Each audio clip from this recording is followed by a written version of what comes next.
pour vous, votre danse, ce chant, tu es mon ami, pour le chant de tout à l'heure, c'est quelque chose qui va dans le bon sens, c'est quelque chose qui nous parle de Dieu, de Jésus. Et ce soir-là, on est rentré dans ce week-end pascal, on est dans ce premier jour, ce qu'on appelle là le vendredi saint communément.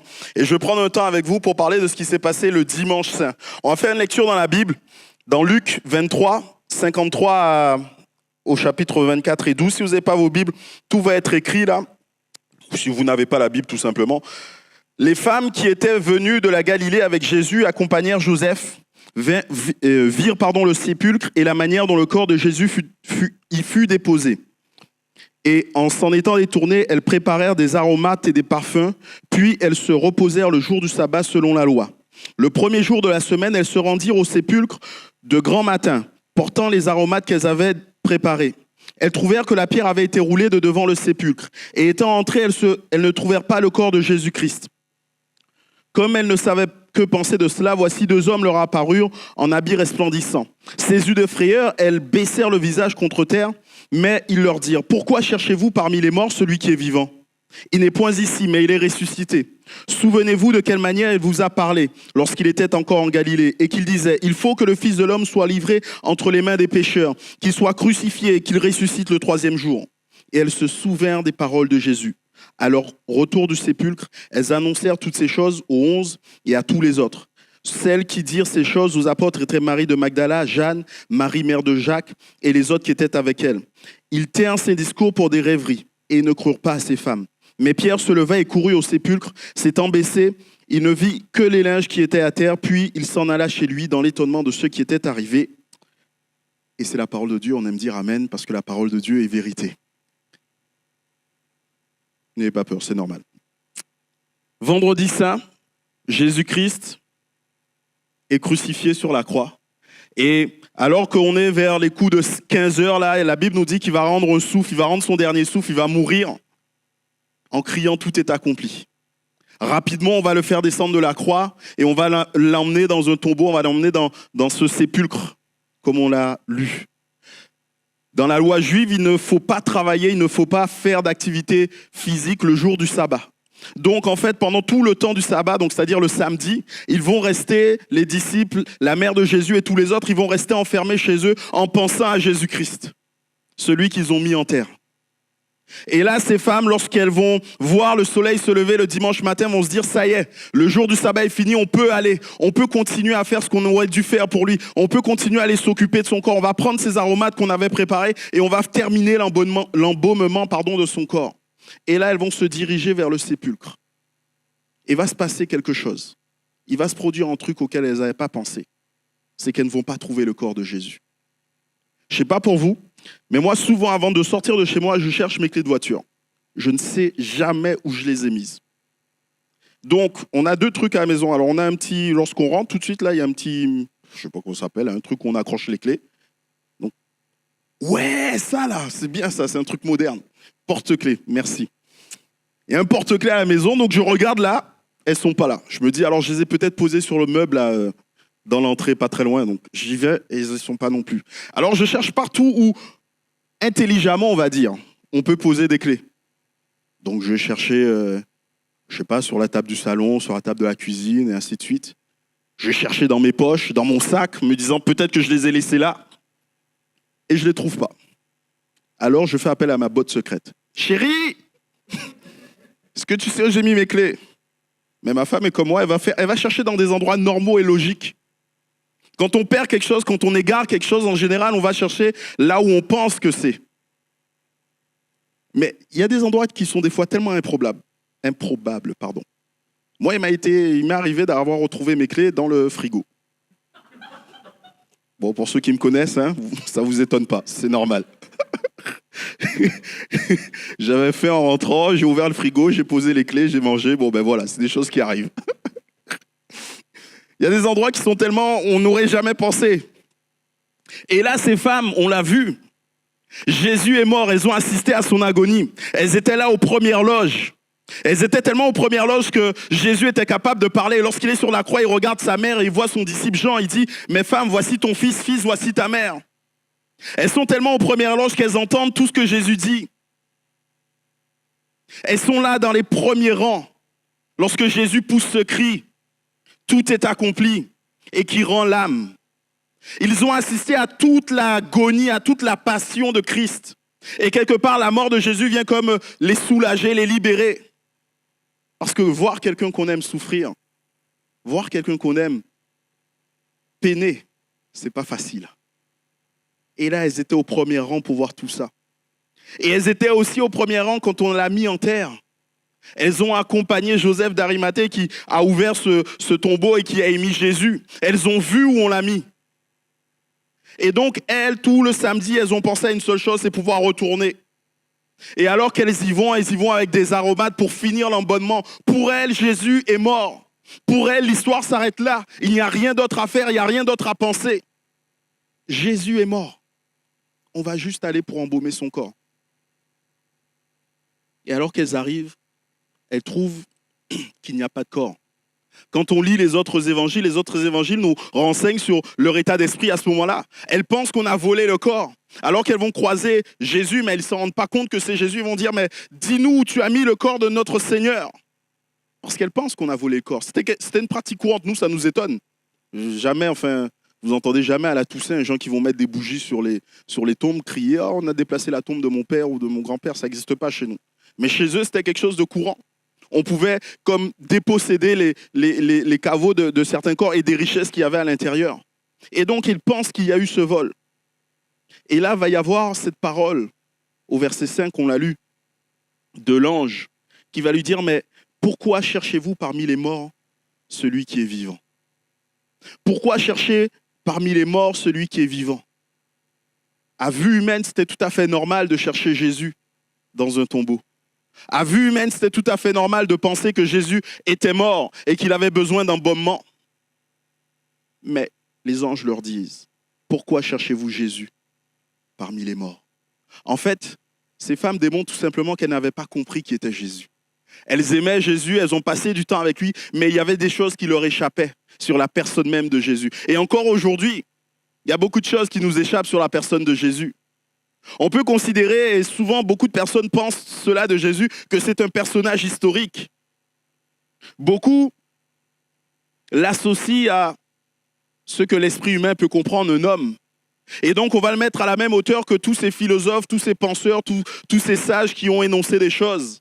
Et on va dire Jésus était un homme sage. On va même aller jusqu'à dire que Jésus était un meneur d'hommes. C'était un faiseur de miracles, un thaumaturge, quelqu'un qui avait compris des choses que les autres ne savaient pas. Peut-être quelqu'un même qui avait certains mystères que les autres ne possédaient pas. Et que ça l'avait amené à pouvoir réaliser des exploits, des merveilles devant les autres, à comme les épater. On va même utiliser ces paroles comme étant les paroles d'un enseignant sage. Vous connaissez pour la plupart la parabole du bon samaritain. Le fait de prendre soin de ceux qui nous entourent.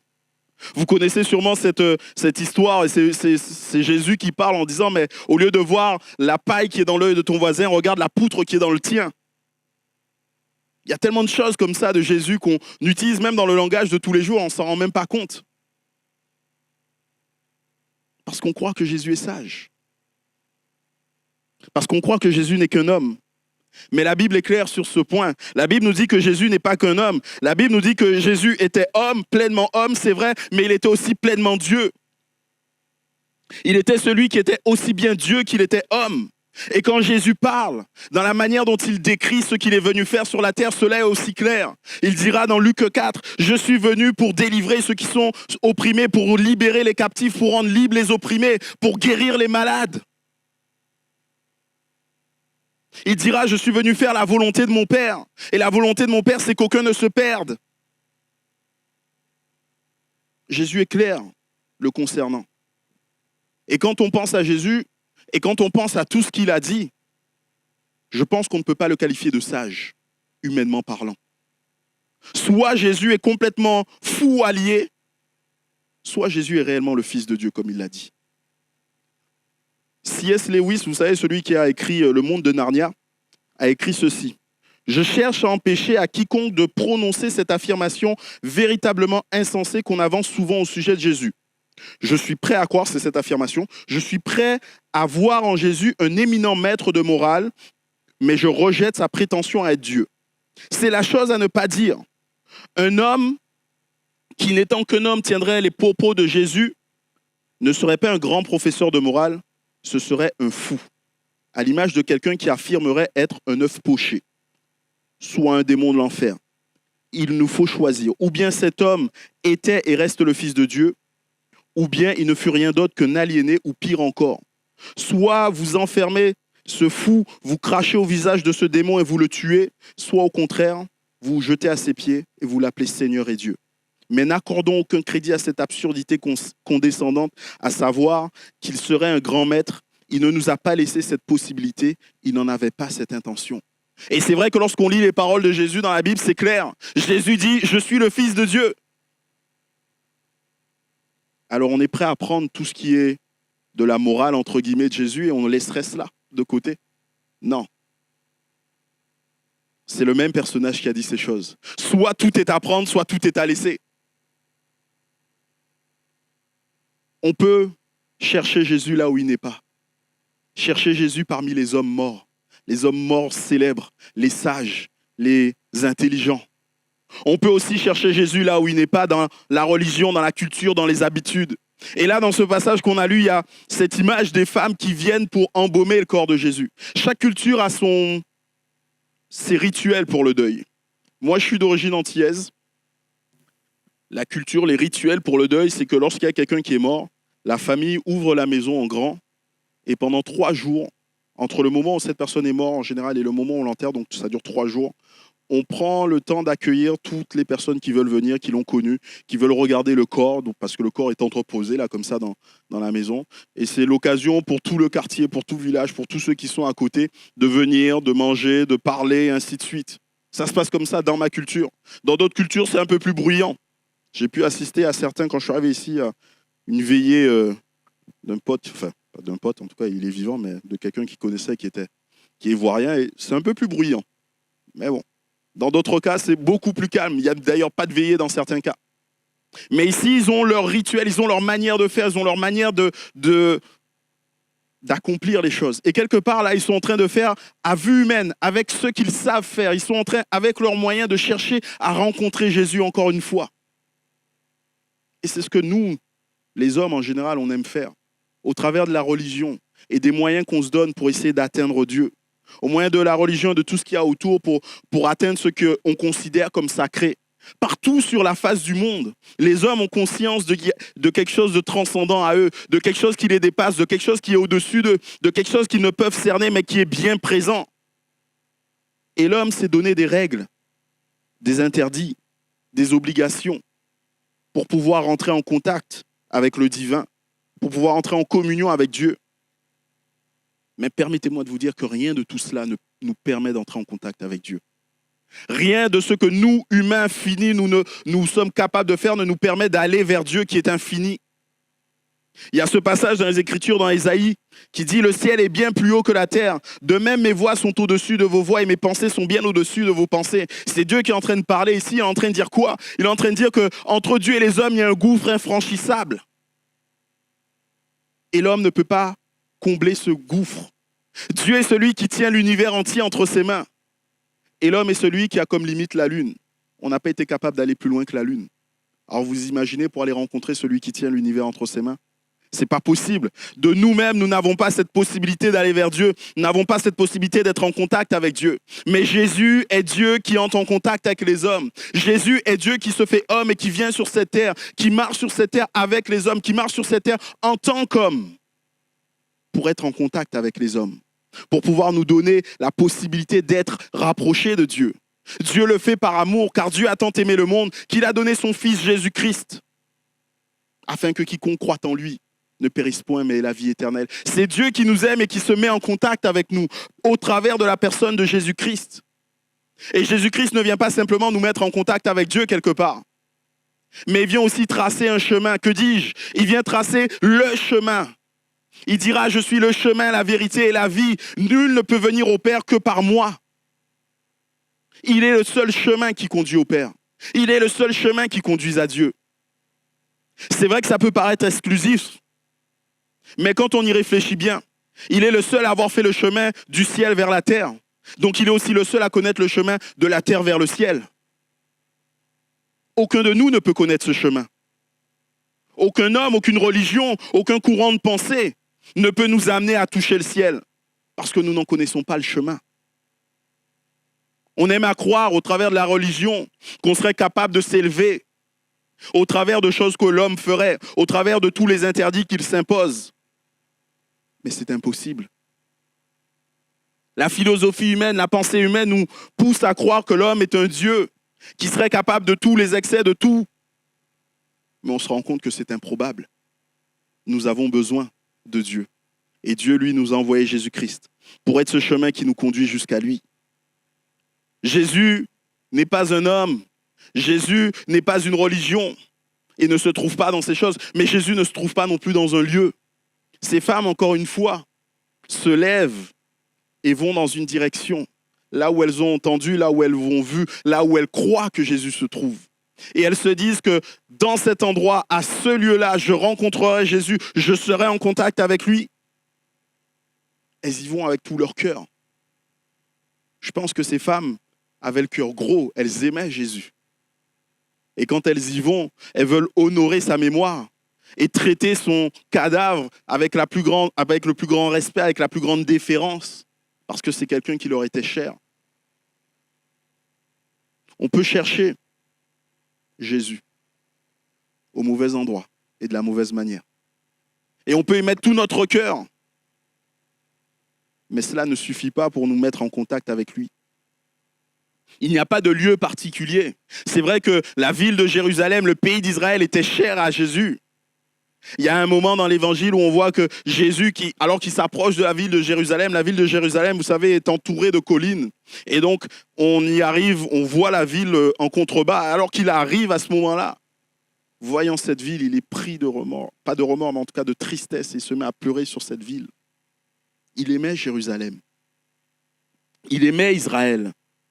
Mais ce qui prime, ce n'est pas la géographie, ce n'est pas un lieu précis, ce n'est pas de vous dire parce que je viendrai dans cette église qui est une église évangélique, je serai en contact avec Dieu. Parce que j'irai dans un lieu où il y a une croix, je serai en contact avec Dieu. Parce que j'irai dans un lieu qui aura été consacré, je serai en contact avec Dieu.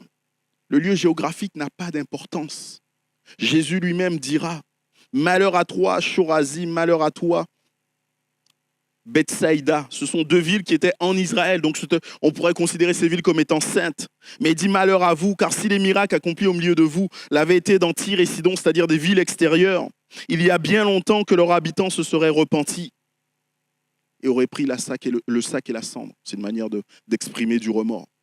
En fait, ce qui était important, ce n'est pas un lieu géographique, mais c'est la manière dont on répond, la manière dont notre cœur est en contact avec Dieu. Et c'est là ce qui est le plus important. Chercher Dieu dans un lieu géographique n'a pas de sens.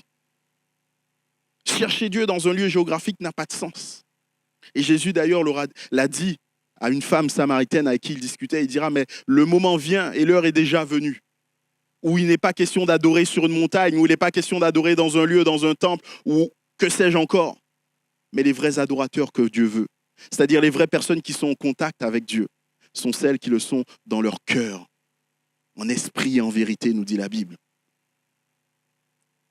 De manière générale, en fait, l'homme cherche Dieu ou Jésus plutôt, au mauvais endroit et de la mauvaise manière. Pourquoi cherchez-vous parmi les morts celui qui est vivant? Nous, on cherche Dieu et on cherche à combler notre vie, on cherche à combler des fois un manque avec des choses qui produisent la mort. Capable de fumer. Fumer tue. C'est écrit sur les paquets, rien de nouveau, c'est pas moi qui l'invente. Capable de boire. Boire tue, c'est pas écrit, mais c'est pareil. De prendre de la drogue et d'avoir des comportements à risque. Parce qu'on cherche à comme combler un trou, comme combler un manque. Mais on utilise les mauvaises choses, on va vers des choses qui sont mortes, alors qu'on devrait aller vers ce qui a la vie. Et celui qui a la vie, c'est Jésus-Christ. Jésus-Christ est vivant, Jésus-Christ est ressuscité. On a eu beaucoup d'obsèques à faire dans notre assemblée il n'y a pas si longtemps. Et de manière générale, dans les obsèques, il y a toujours un éloge funèbre où on parle de la personne qui est décédée.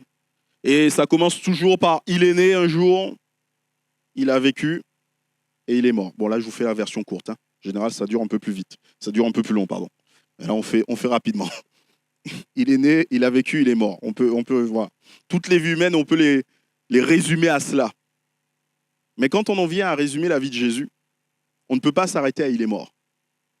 Oui, il faut dire il est mort parce qu'il est mort. Mais il faut rajouter il est ressuscité. Et il est vivant pour toujours. Et il continue de vivre, il est assis à la droite du Père. Il n'y a pas de résurrection s'il n'y a pas de mort. Si on ne comprend pas la mort de Jésus, on ne peut pas comprendre sa résurrection, le pourquoi de sa résurrection. Si on ne comprend pas ce qui était nécessaire dans la mort de Jésus, on ne peut pas comprendre pourquoi il était important aussi qu'il ressuscite. Et c'est pour ça que Jésus va prendre le temps, alors qu'il était encore vivant, de parler à ses disciples de sa mort. Et c'est pour ça que les anges qui vont voir ces femmes, que vont voir ces femmes au jour de la résurrection, vont leur rappeler au verset 6 et 7.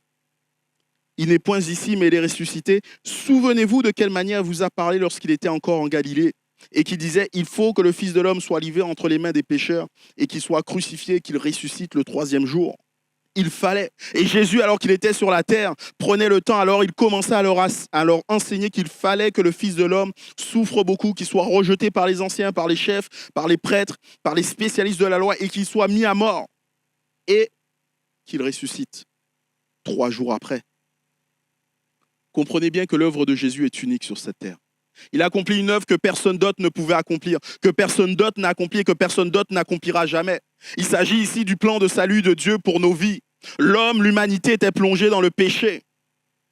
Et Dieu nous a donné le moyen d'en sortir. Et ce moyen, pour le comprendre, la clé, c'est la mort de Jésus-Christ.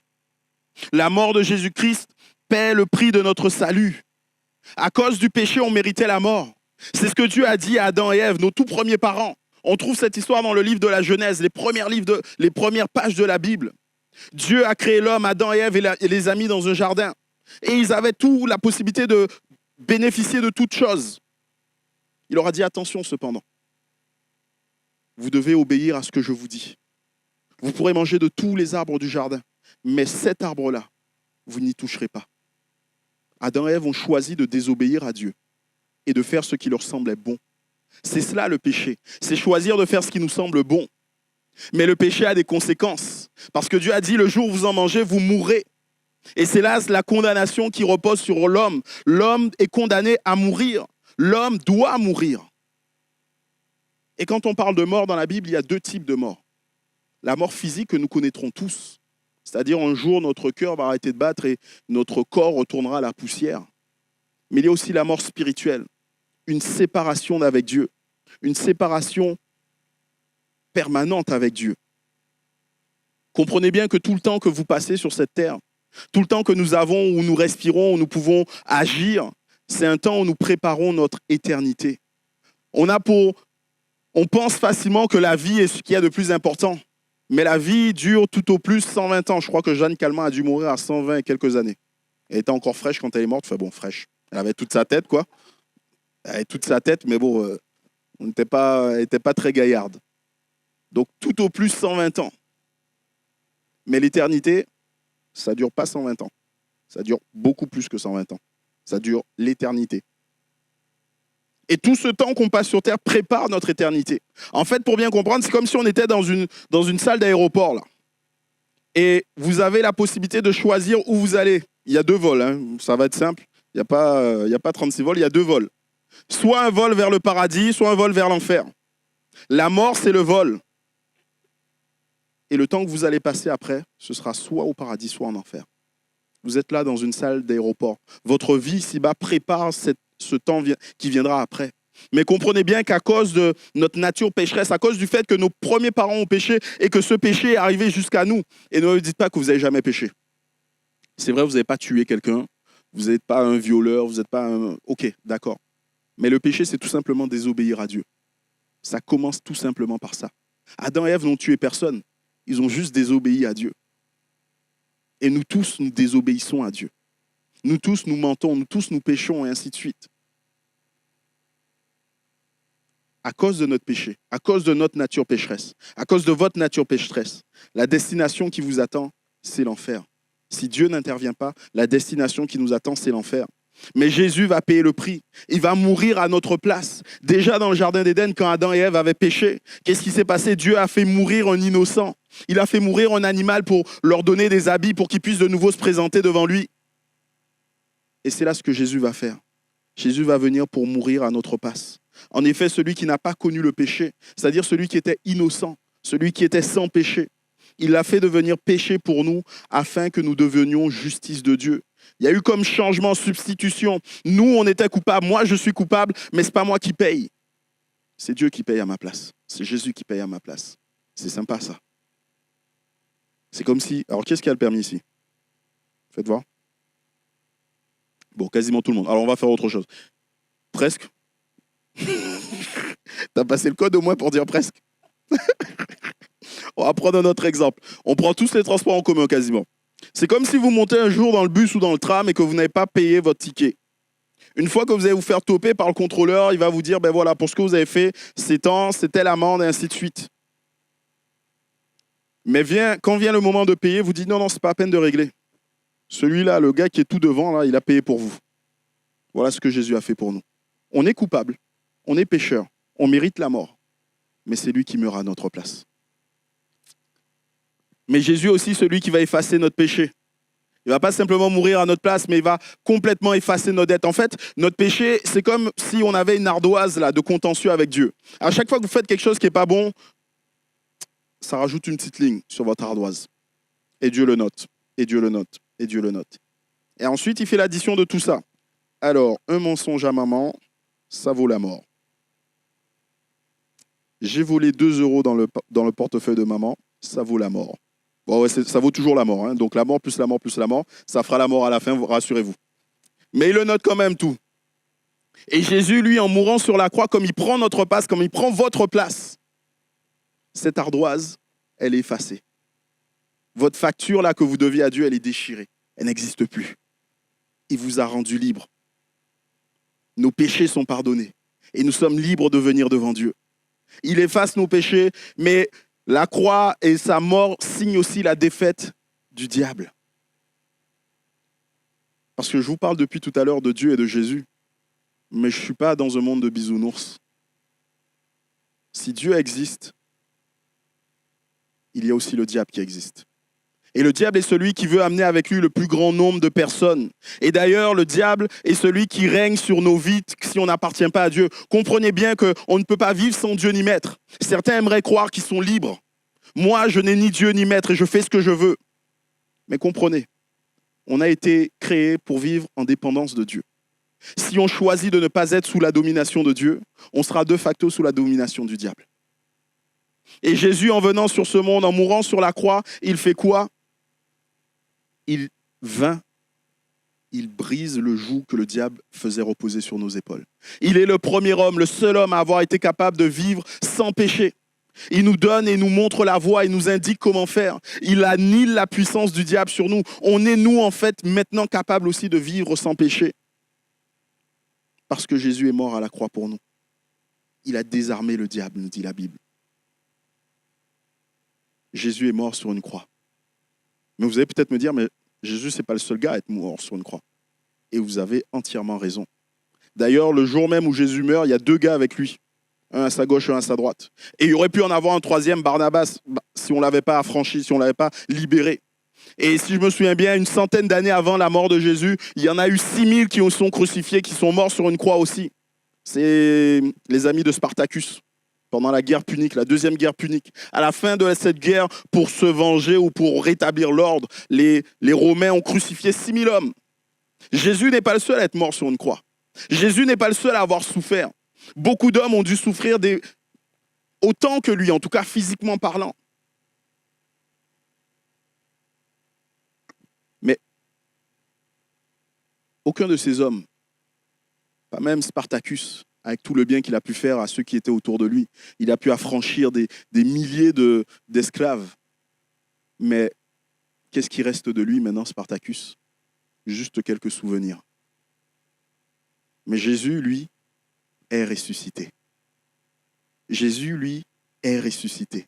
Et parce qu'il est ressuscité, il ne reste pas de lui qu'un souvenir, mais il reste des choses beaucoup plus utiles pour nous aujourd'hui. Il reste des choses qui sont plus importantes. Et ça fait toute la différence. Parce que Jésus est ressuscité, on peut confirmer que Jésus est le Fils de Dieu. Voilà ce que nous dit l'apôtre Paul. Cette bonne nouvelle, c'est ce que Dieu a promis il y a bien longtemps par ses prophètes dans les Saintes Écritures, Elle parle de son Fils Jésus-Christ, notre Seigneur, qui dans son humanité descend de David et qui a été déclaré Fils de Dieu avec puissance lorsque le Saint-Esprit l'a ressuscité des morts.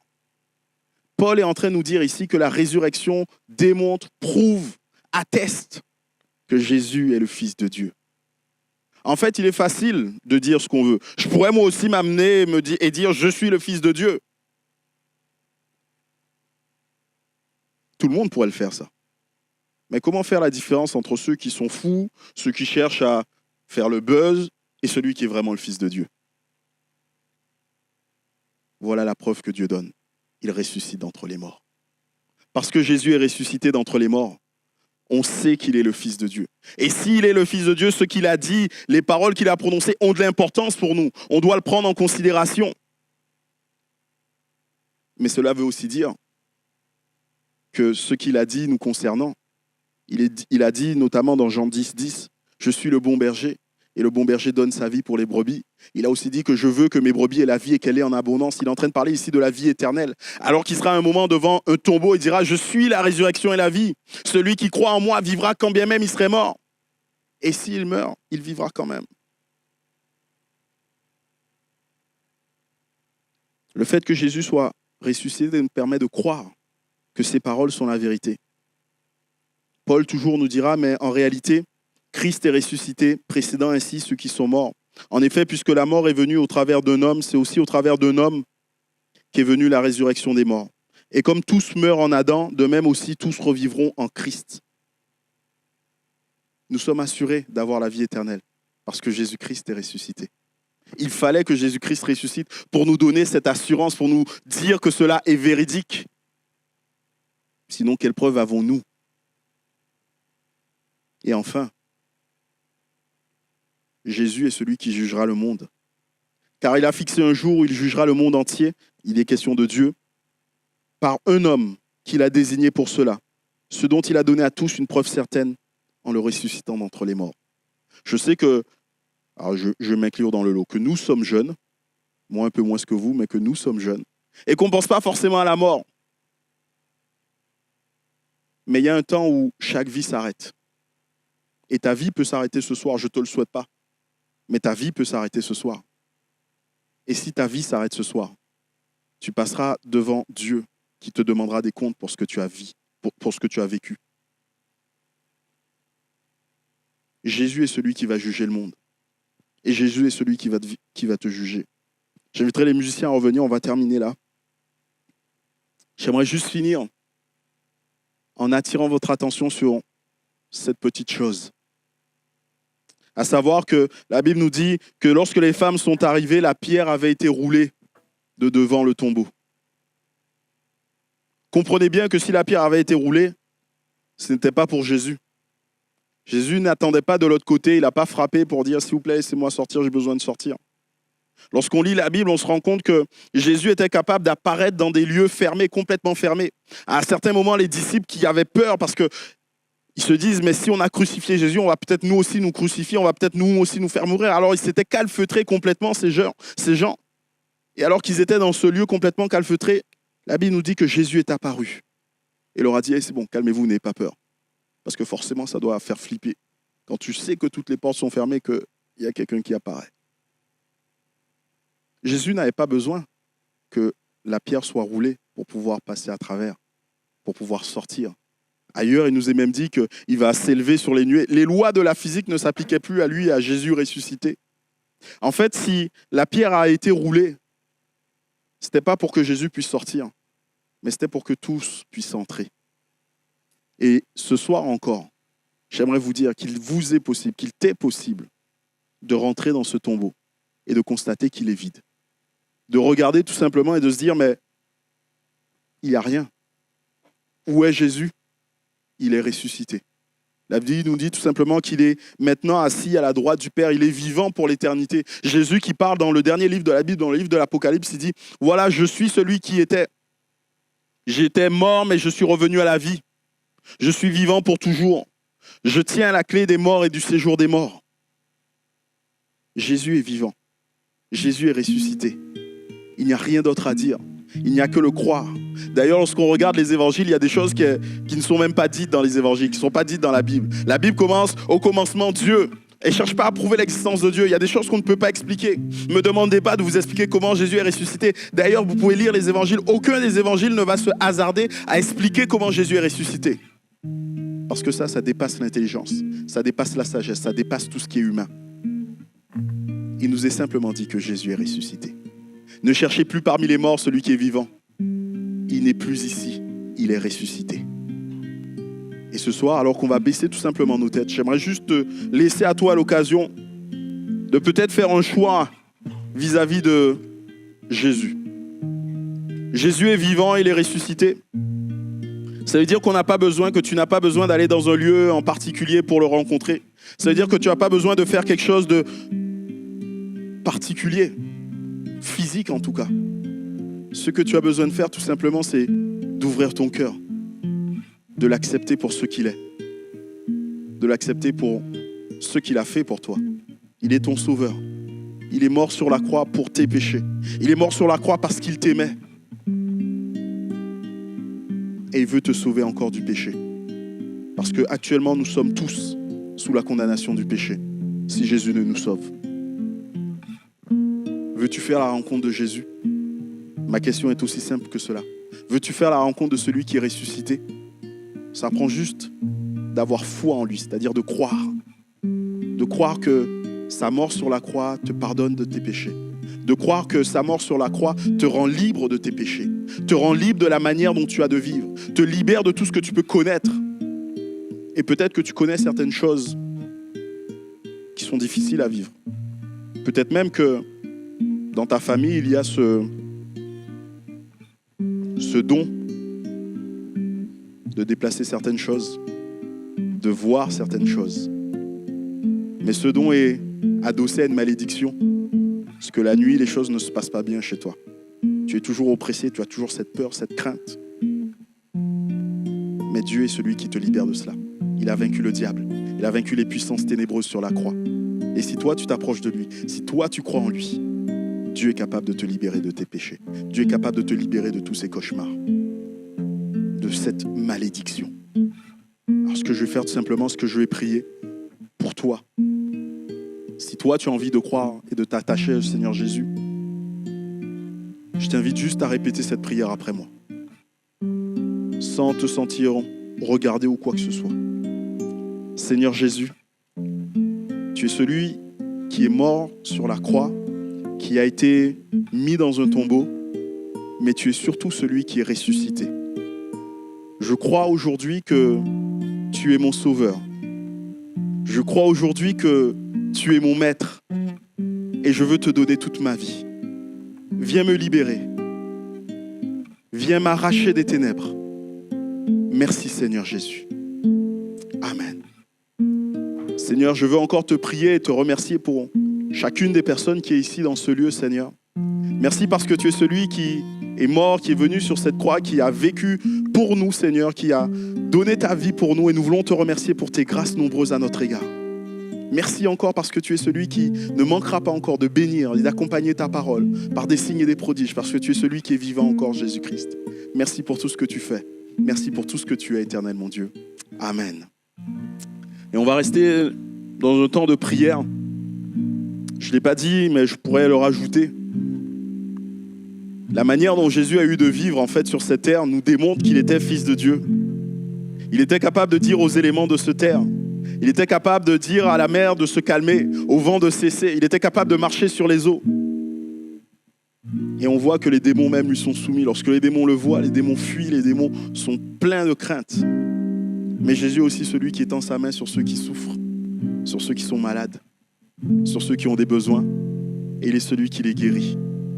Et je veux peut-être qu'il y a quelqu'un qui a un mal, une maladie, un besoin, quel qu'il soit. Je voudrais juste prendre le temps de prier pour toi. Parce que je crois que Dieu est vivant. Et parce que Dieu est vivant, il est capable de toucher ta vie, de toucher ton corps, de toucher ton corps. Et ça peut être une expérience que tu fais avec Dieu ce soir. Tout simplement, il te demande de croire en lui. Alors si c'était ton cas et que tu avais besoin que l'on prie pour toi, alors qu'on va prendre un chant avec les musiciens et qu'on reste dans ce temps de prière, Je t'inviterai tout simplement à te lever, à venir juste sur le devant. Je me tiendrai là et je prierai avec toi. Si c'était ton cas, si c'était ton besoin. N'hésite pas, avance-toi.